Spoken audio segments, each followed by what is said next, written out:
мамлекет башчыбыздын ушул маселени чечип коеюн, чек арада чыр болбосун, ортодо ынтымак болсун деген ниет абдан жакшы ниет. Аныңызга чоң рахмат. Бирок жакшы ниет адашпайсың деген кеп билдик эмес. Мамлекет башчысы дагы адам, биз да адамбыз, депутаттар, министрлер. Тегерегибизде канча адамдардын маалыматтары туура болушу мүмкүн, туура эмес болушу мүмкүн. Ушу адашып калбайлы деген гана ниет менен мен мораторий сурадым эле. Өзүм түшүнүп алайын деп. Маселелер көп болуп атат да. Мына биринчиси, бүгүн Кудай буйрса жаңы регламентке ээ болдук. Ошол регламенттин 65-чи беренесинде эл аралык келишимдерди түзүү боюнча маселе бар. 4-чү пунктунда ратификациядан өткөрүш үчүн эл аралык келишимдин конституциялуулугу жөнүндө Конституциялык соттун корутундусу керек экен. Ошол корутунду жок болуп атат. Кайда, барбы же жокпу? Түшүнбөй калдым мен. Укпадым. Угулбай да сиздики жакшычы. Азыр бул маселени караш үчүн Конституциялык соттун корутундусу керек. Мына биздин регламенттин 65-чи беренеси боюнча ошол корутундуну мен таппай атам. Бул жактан да кагаздардын арасындагы барбы же жокпу? Мен жооп берип коем. Бул корутундуну алыш үчүн ошол корутундуну сурай турган 5 субъект бар. Ошонун кимиси кызыктар болсо бериш керек. Эгер андай суроо берилбесе Конституциялык сотко анын зарылчылыгы жок. Бул жерде бериш керек деп жазылбай эле турат. Мындай 4-чү пунктта конкрет жазылып турат да, бул императивдик норма. Ошондон улам ойлоп атам да, мына командаңыздын профессионалдуулугуна ишенесизби же ишенбесизби деп ушул өтө маанилүү документти кошпой келип атыптыр. Экинчи суроом ушул. Жо, мурдагыда деле бар экен, мурдагыда деле. Так, сурооңуз бериңиз дагы. Ошол жок болуп атат, бул бир. Экинчиси, мына тегерегиңизде эми жалгыз иштеген жоксуз да, сизге жардамчы болуп команда иштеди. Ошонун ар бир мүчөсүнүн репутациясына, тазалыгына, профессионалдуулугуна ишенесизби? Муну корутундуну да кошуп коюп болуптур. Мен ушуну айтып атам. Экинчи суроом ушул. Так, рахмат, урматтуу Нуржигит Кадырбекович. Мен ушул бүгүнкү алып келинип аткан мыйзамдын ратификациянын толук мамлекеттин кызыкчылыгына иштерине ишенем.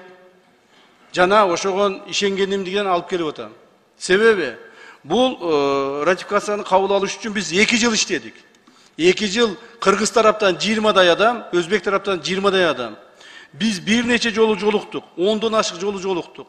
Бир нече жолу ордуларына барып көрдүк ошол жерлерден. Так, ошондон кийин гана чечимди кабыл алдыбыз. Бул мамлекеттин гана эң жогорку мамлекеттик кызыкчылыгы үчүн гана кабыл алынып атат. Мен сизден, урматтуу Нуржигит Кадырбекович, азыраак же сизден кемирээк патриот эмесмин. Мен да мамлекетим үчүн күйүп жанган адаммын. Так. Ошондуктан жанагы бул жерде сиз айткандай ушул адамдардын тазалыгына ишенесиз. Мен 20 адам менен иштедим. Алар мына азыр Өзбекстан менен бүтүп атабыз. Кече Кудай буйрса Душанбеге барып келдим. Мына 2 күн болду. Душанбе менен да тажиктер менен да бүтүрөбүз жакында. Тажиктер менен да Кудай кааласа мамлекеттин кызыкчылыгы менен чек арабызды бүтүрөбүз. Ошондуктан эгерде сиз сомневаться этсеңиз мен билбейм, мен өзүмдүн кол алдымдагы кызматкерлериме эч качан сомневаться этпейм. Чоң рахмат. Эми башка адамдын жазган китеби болсо окубайт деле болчумун. Усубалиев жазыптыр да: не выполняется договоренность о выделении хозяйства Мойской области 13% от объема фактического накопления воды в Керкидонском водохранилище деп. Керкидон ГЭСинде 13% суу Кыргызстанга иштеш керек экен. Ошол келишим аткарылып турбайбы? Керкидон боюнча, Керкидон бул маселеге эч кандай тиешеси жок.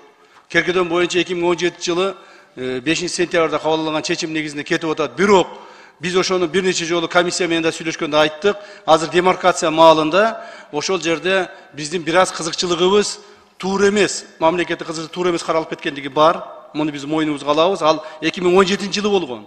Мойнубузга алабыз десе бүгүн жасаптыр деп дагы жазып чыгышпасын тияктан. Так. Бирок аны оңдогонго аракет кылабыз. Демаркация учурунда. Чоң рахмат. Ана келишимдин 7-чи беренесинде Кыргыз Республикасы Гавасай дарыясынын табигый агымына тоскоол боло турган кандайдыр бир гидротехникалык жана башка курулмаларды курбоого, ошондой эле Гавасай дарыясына суунун техникалык булганышына жол бербөөгө милдеттенет. Өзүбүздүн аймактагы аткан дарыяны өзүбүз колдоно албайбызбы? Тияк бияка буруп, тегерегенде бир конструкцияларды куруп, эмне үчүн мындай шартка барып атабыз? Так, Гавасай суу сактагыч мамлекеттер аралык пайдалануу жөнүндө макулдашуунун жоболорун сакташат. Туура. Kaysi жетинчи берен дедиңиz. Аз мен окуп алайынчы бир. Ну да.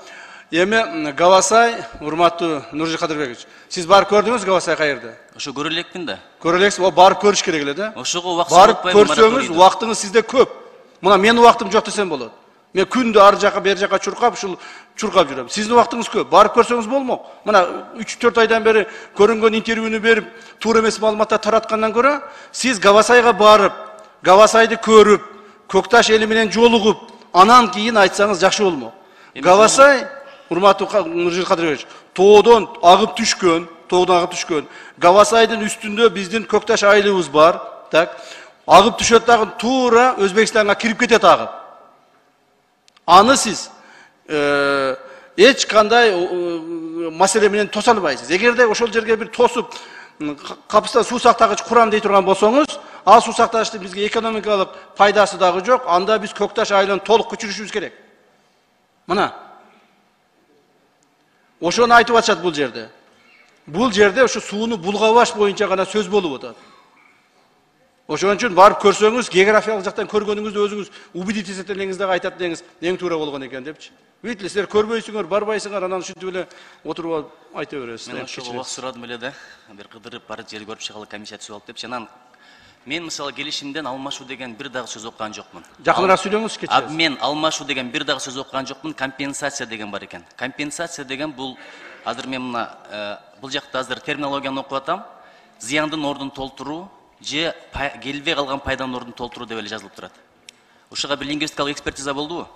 Жок, караңыз, 65-жылкы келишим жазылып турат. Компенсация за земли деп турат. Компенсация за какие-то упущенных выгоды деп жазылган жок. За земли деп жазылып турат. Ошо менен кетип атабыз биз 65-жылкы келишим менен. Азыр биз мына Кемпероват менен алагда болуп калдык да. Анан кечээ мага бир аксылык бир жаран келиптир. Активист айтат да. Ошол Уңгартуунун түбүндө дейт, бир жер бар дейт, устукана дейби. Ошол жерде 130 гектар лагерь, застава, булар эмне болду экен, ал жака өтүп кеткен жокпу деп ушуну сурап атат. Ошон үчүн бүт баарын тактаганга убакыт керек болуп атпайбы? Жангоргон, Нанайда, Турбаза Өзбекстандыкы, жер биздики дейт. Ушулар боюнча да маалымат берип коесузбу? Сиз айтып берейин, жооп берейинби? Сиз Уңгартууга баргансызбы? Уңгардан көргөнсүзбү? Я. Вот видите ли, эч нерсеге барган эмессиз, көргөн эмессиз, тигиле айтты, бул айтты деп эле ушинтип баягы туура эмес маалыматтар тарката бересиңер. Барып көрүш керек эле. Уңгартуу, Өзбекстан алган Уңгартуу эч кандай асты жактан эмес, ал тоонун үстүндө, чокусунда 35 гектар жер. Ал жерге баягы радиотехнический передатчиктер орнотулган. Ал жерге өзбектер дагы Уңгартуу аркылуу, Аксы аркылуу өтө албастан вертолет менен келип конуп жүрүшкөн. Мына төрагабыз Нурланбек Тургунбекович жакшы билет, аксылыктар жакшы билет. Так. Анан кийин ал жерге кошумча жер берип бириптир деп, кошумча жерди эч ким бербейт. Дагы бир жолу айтайын. Нуржигит Кадырбекович, урматтуу депутат. 1 соток же 1 гектар жер кошумча Өзбекстанга берилген жок. Бунун үчүн мен жооп беремин. 4485 гана гектар суу астындагы жерди бердик, болду. Башка айылдардан, жерлерден эч нерсе берилген жок. 19,5 гектар жерди алмаштырдык. 19,5 гектар жер алар берди, алар бизден алды. Биз аларга бизге берди кайра, өзгөн район территориясынан. Так, башка эч кандай жер өткөн жок. Лагерь дейсизби, бала бакча дейсизби, бардыгы Кудайга өзүбүздө калды.